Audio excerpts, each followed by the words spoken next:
name is Anna, and I never stay in one place for too long. I like to move from country to country, meeting new people and seeing new places. Life is more interesting that way. Whenever I need money, I work by picking fruit in different parts of Europe.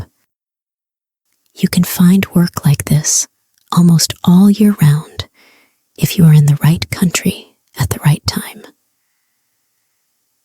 The job is not easy, but the money is enough for a simple life. I prefer to go south when winter comes. I don't like the cold, and life is always better in the sun. Last year, in 1990, I was in Venice in October. I stayed for 3 weeks working in a small hotel. After that, I began moving south again, looking for warmer weather and new adventures. I always travel by train when I can. Trains are my favorite way to travel because you can walk around and you meet all kinds of people. So, after I finished my work in Venice, I bought a ticket for the train to Sofia, the capital of Bulgaria.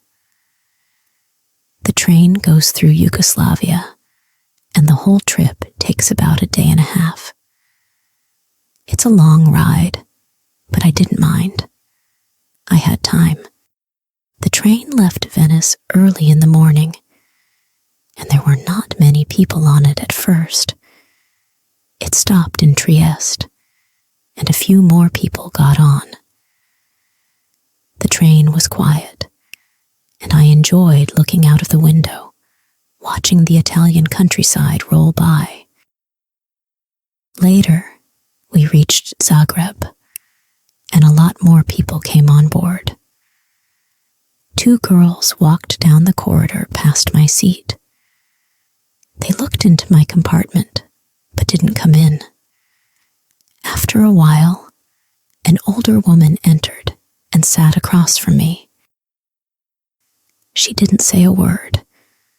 She just closed her eyes and went to sleep. A few minutes later, the same 2 girls walked back down the corridor and looked into my compartment again. This time, they decided to sit down. They seemed friendly, so I said, "Hello?" "Hi," one of them replied with a smile. "You're American, right?" I guessed. "Close," the taller girl said. "We're Canadian." We started talking, and soon they knew my name, Anna, and that I was from a small town in England. It turned out they had traveled all over Europe. They had been to Britain, France, Germany, Spain, and now they were going to Bulgaria. Their names were Claire and Lisa. I told them I was heading to Sofia to find some work for the winter. We talked about traveling, and they told me all about their adventures. I liked them. They were fun to talk to, and we laughed a lot. Claire was the more talkative one, while Lisa was a bit quieter. But they both had great stories to share. As the train moved through Yugoslavia, we talked about Bulgaria. I didn't know much about the country, but Claire and Lisa had been there before. They said Sofia was a great city, and I should explore it as much as I could. We made plans to meet up in Sofia on Saturday evening. Claire suggested we meet at a hotel they knew called the Hotel Marmara. "Let's meet there at 8 o'clock, Claire said. "Sure," I agreed. It sounded like a good idea. The train kept moving through the night. We arrived in Belgrade at 6 o'clock in the evening, and more people got off. Soon, was just me and the girls in our compartment. I felt tired, and so did Lisa. She leaned back and closed her eyes for a nap, while Claire and I quietly talked. The night went by slowly, and I began to feel hungry. "I'm starving," I said, rubbing my stomach. "Oh, don't worry about that," Claire said with a smile. "We can go to the dining car. We'll get some food." "I don't have much money," I admitted. "Don't worry about it," Lisa said, waking up.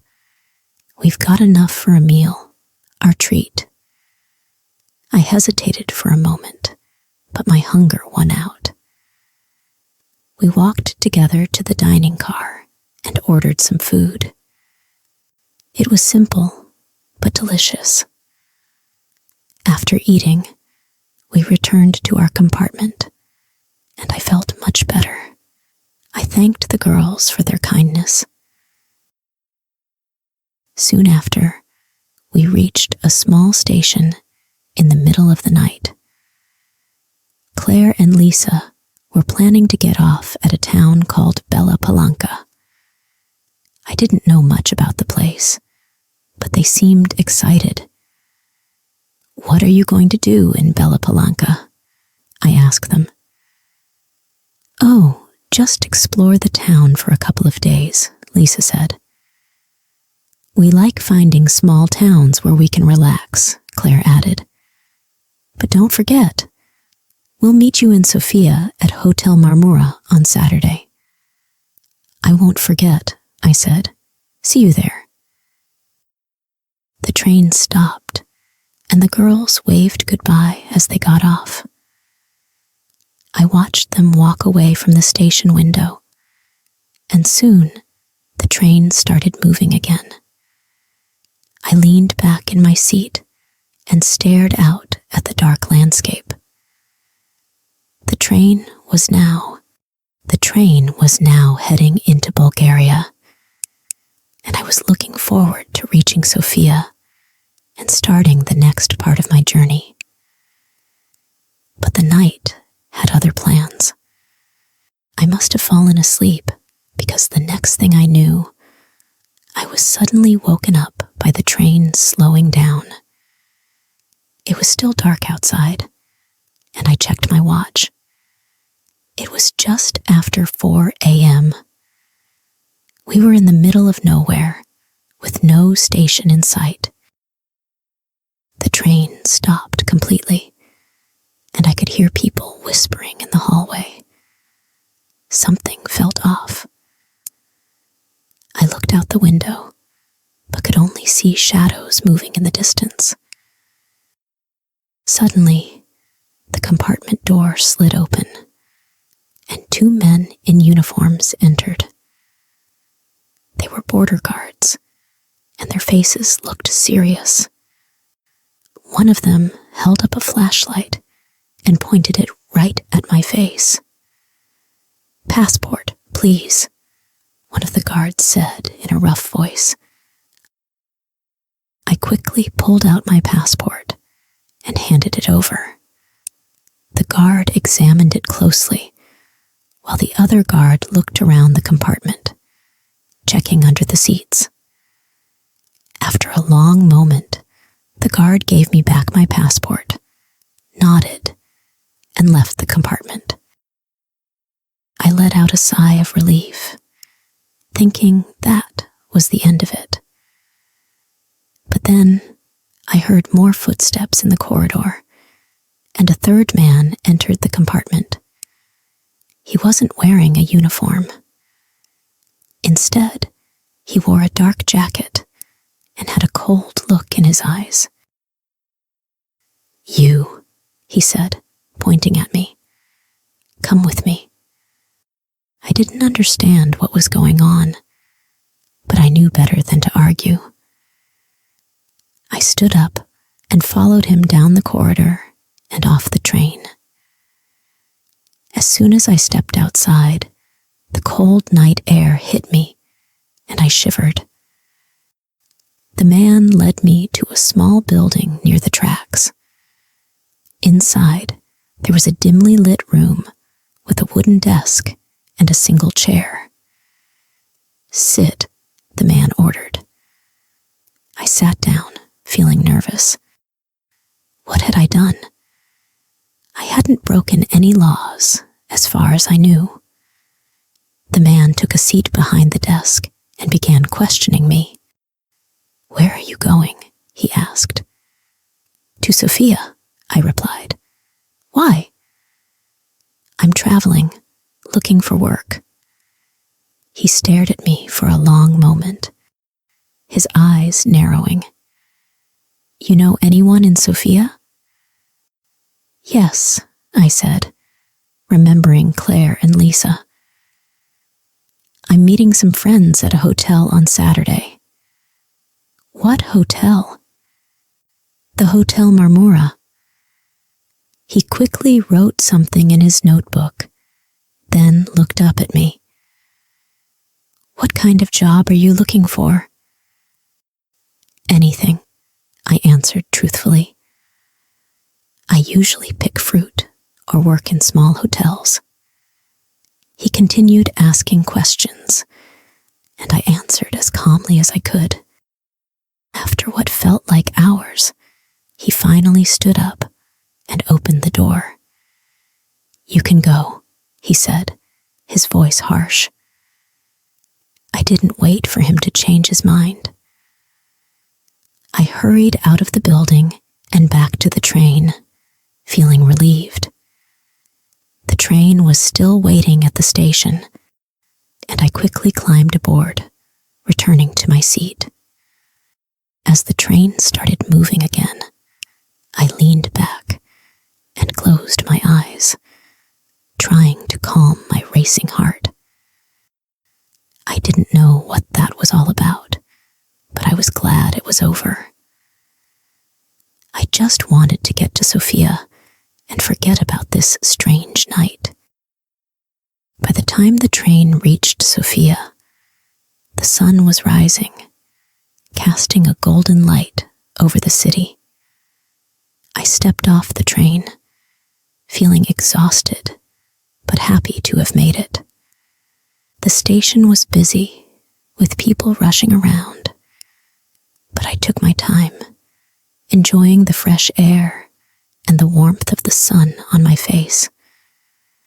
I decided to find a small cafe and have some breakfast before looking for a place to stay. As I sat down with a cup of coffee and a warm pastry, I thought about Claire and Lisa. I was looking forward to seeing them again on Saturday and hearing about their adventures in Bella Palanca. The days passed quickly. I spent my time exploring Sofia, visiting the markets, and taking in the sights. I found a small hostel to stay in, and every day brought something new. The city was lively, with friendly people and beautiful old buildings. I was beginning to feel at home. Finally, Saturday arrived. I made my way to the Hotel Marmura in the evening, excited to see Claire and Lisa again. The hotel was easy to find, a charming building with a large sign out front. I went inside and waited in the lobby, checking the clock as it neared 8 o'clock. But 8 o'clock came and went, and there was no sign of the girls. I waited for another hour, but they still didn't show up. I started to feel worried. What if something had happened to them? I asked the hotel receptionist if 2 Canadian girls had checked in, but he shook his head. There was no record of them. Feeling disappointed, I left the hotel and wandered the streets of Sofia. I couldn't shake the feeling that something wasn't right. I had expected to see them, to hear their stories. But now, I was alone in a city I I barely knew. As I walked back to my hostel, I thought about the journey I had taken to get here.